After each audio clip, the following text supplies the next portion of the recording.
大家好，歡迎你收睇菠蘿媽講故事。今日要講嘅故事係螞蟻與蚱蜢。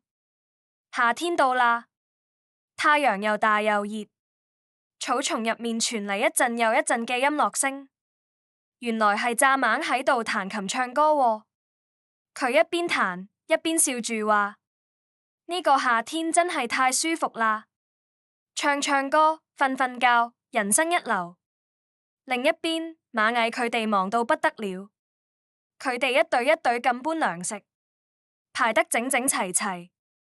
蚱蜢見到，忍唔住笑：喂，螞蟻，天氣真係好熱，你哋應該好好休息。嚟聽我唱首歌啦！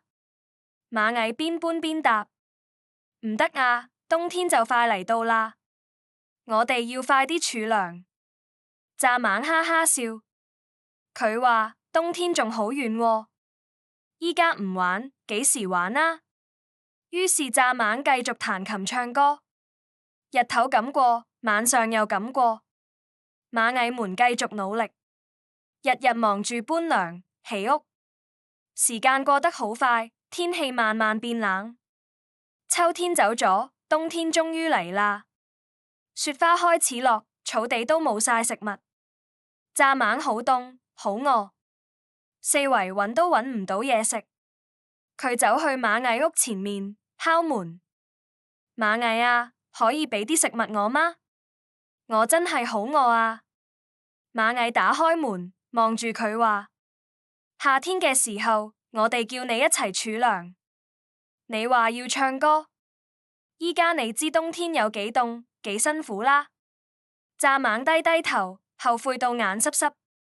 螞蟻最後都收留咗佢，仲同佢講：下次記得做嘢要趁早，唔好得過且過啊！小朋友，呢個故事教我哋，玩樂固然開心，但計劃同準備都好重要。